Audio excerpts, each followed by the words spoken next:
Hello दोस्तों stock market लगातार जो है वो 1.5 महीने से गिर रहा है और इसके गिरने के पीछे रीजन क्या है? गिरने के पीछे रीजन है एफआईआई का बेचना। एफआईआई यानी कि फॉरेन इंस्टीट्यूशनल इन्वेस्टर जो लगातार जो है वो स्टॉक मार्केट में बेच रहे हैं और चाइनीज मार्केट में इन्वेस्ट कर रहे हैं। अगर हम अभी तक की बात करते हैं तो 1.1 लाख करोड़ जो है वो इंडियन स्टॉक मार्केट से निकल चुका है और एफआईआई ने निकाला है। तो इतना ज़्यादा पैसा अगर निकलेगा तो जाहिर सी बात है स्टॉक मार्केट जो है वो अनस्टेबल होगा, स्टॉक मार्केट में करेक्शन आना ही है और स्टॉक मार्केट में गिरना है जो कि गिर रहा था। तो अब सवाल आता है कि एनएचपीसी जो कि एक रिन्यूएबल सेक्टर की कंपनी है, NHPC national hydro power corporation, तो उसका जो गिरावट चल रहा है उसमें हमें क्या करना चाहिए? क्या हमें उसमें होल्ड करना चाहिए, क्या हमें उसमें निकल जाना चाहिए, या फिर अभी उसमें बाई करने का चांसेस है अभी के गिरावट में? इसको लेकर के मार्केट एक्सपर्ट क्या कह रहे हैं और अगर आपके पास भी ये स्टॉक है तो आपको क्या करना चाहिए, इस वीडियो में आपको पूरी तरीके से मैं बताऊंगा मार्केट एक्सपर्ट क्या कह रहे हैं इसके बारे में। ठीक है, तो चलिए बिना किसी देरी के वीडियो की शुरुआत करते हैं। तो दोस्तों सबसे पहले हम लोग देख लेते हैं कि मार्केट जो है वो कितना गिरा है। तो देखिए, अगर हम निफ्टी 50 की बात करते हैं तो देखिए एक महीने में 6.08% गिर चुका है, आप देख सकते हो। वहीं अगर हम बात करते हैं 6 महीने का चार्ट पैटर्न तो आप देख सकते हो 27 सितंबर से अगर हम बात करते हैं 27 सितंबर से, तो देखिए लगभग जो है वो 10.11% से गिर चुका है, देख सकते हो। वहीं अगर हम सेंसेक्स की बात करते हैं एक महीने में तो 5.18% से देखिए गिर चुका है। और 6 महीने के चार्ट पैटर्न में देखते हैं तो 27 सितंबर से देखिए जो गिरना स्टार्ट हुआ है वो आप यहाँ पे देख सकते हो कितना गिरा है, 9.34% गिर चुका है। तो लगभग जो है वो दोनों के दोनों जो है वो 10% से गिर चुके हैं। और इसके पीछे जो है वो दो तीन बड़े रीजन है। पहला रीजन तो मैंने बता ही दिया, एफआईआई का गिरना। एफआईआई जो है लगातार अपना जो है वो बेच करके निकल रहा है। और दूसरा इसमें जो Q2 का जो वीक परफॉर्मेंस रहा कंपनी का वो।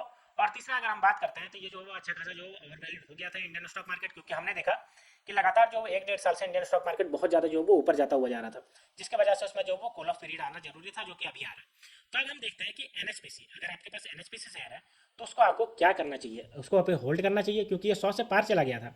लेकिन अभी अगर हम बात करते हैं इसकी तो देखिए अभी जो है वो 78.39 रुपीज़ का ये चल रहा है। और अगर हम बात करते हैं इसका कहाँ गया था तो आप यहाँ पे देख सकते हो इसका एक साल के चार्ट पैटर्न में देखिए 51.62% का रिटर्न दिया। और मैक्सिमम की बात करते हैं तो देखिए कितना गया, मैक्सिमम जो गया वो 113 रुपये तक पहुँच गया, 115 रुपये तक पहुँच गया था। कब? 15 जुलाई को 115 रुपये पहुँच गया था, आप यहाँ पे देख सकते हो। उसके बाद जो वो देखिए 78.39 रुपीज़ तक पहुँच गया। तो आप देखते हैं कि वहाँ से गिर गया इतना ज़्यादा।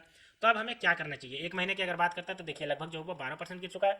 6 महीने की बात करते हैं तो मैक्सिमम अगर बात करते हैं तो वहाँ से देखिए जो है लगभग 32% तक गिर चुका है अगर हम बात करेंगे तो 15 जुलाई से लेकर के 14 नवंबर तक। तो चलिए हम देखते हैं कि इसको लेकर के मार्केट एक्सपर्ट क्या कह रहे हैं। ठीक है, तो देखिए, तो अगर हम बात करते हैं एनएचपीसी के शेयर में तो अच्छा खासा दबाव देखने को मिल रहा है, 78 रुपीज़ के आसपास ही चल रहा है जो मैंने बताया।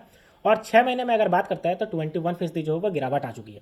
वहीं 6 महीने के चार्ट की बात करता है तो एक महीने के चार्ट से काफ़ी राहत नहीं मिल रहा है, यानी कि चार्ट को देखते हुए जो है वो राहत देखने को नहीं मिल रहा है। अब अगर हम बात करते हैं कि मार्केट एक्सपर्ट उन्होंने क्या कहा, तो देखिए राजसतपुत.com के राजेश सातपुते, यानी कि राजेश सातपुते जो राजसतपुत.com के जो आपके हैं वो क्या कह रहे हैं, तो वो कह रहे हैं कि इस स्टॉक का चार्ट जो है वो वीक है, यानी कि इसका चार्ट जो है वो वीक है जिसकी वजह से ये यहाँ से और गिरेगा।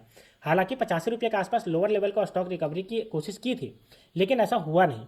उन्होंने कहा कि ये जो है वो 85% के ऊपर नहीं जा पा रहा। क्यों? क्योंकि यहाँ पे जो रेजिस्टेंस है, यानी कि अगर ऊपर जाएगा भी तो 85 पे इसका रेजिस्टेंस लग जाएगा और तब तक इसमें 90 से 95 रुपये का रास्ता दिखने की संभावना नहीं है।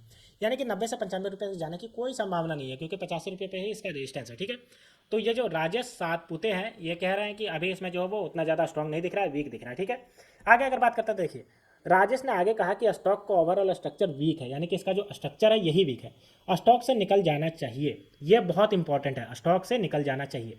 तो अगर आप इसमें वेट ये कर रहे हैं कि अभी जो करेक्शन और आएगा उसके बाद हम इसमें और ज़्यादा एवरेज करते जाएंगे, लेकिन ये कह रहे हैं कि इससे निकल जाना ही चाह रहा है, तो अगर आपको ज़्यादा लॉसेस नहीं हुआ है तो आप इसमें निकल जाइए क्योंकि ये जो है वो 85 पे आप देखिए यहाँ पे रेजिस्टेंस आ जाएगा। तो ये जो है वो ऊपर जाने के चांसेस नहीं है, 90 से 95 रहने वाली कोई बात है ही नहीं।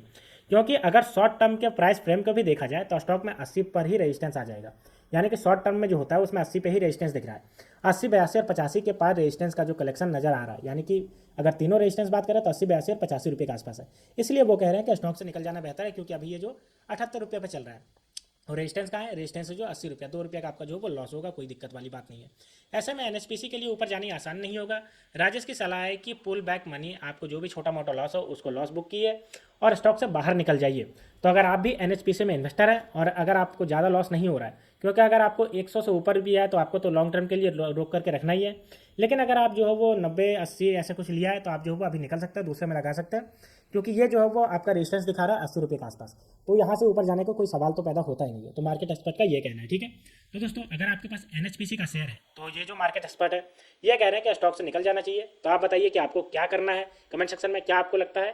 फिलहाल मार्केट एक्सपर्ट जो है वो इससे निकल जाने की ही बात करें। तो दोस्तों अगर आपको ये वीडियो पसंद आई हो तो वीडियो को लाइक करिए और चैनल को सब्सक्राइब करिए। तो मिलते हैं दोस्तों नेक्स्ट वीडियो में, तब तक के लिए स्टे ट्यून्ड, थैंक यू।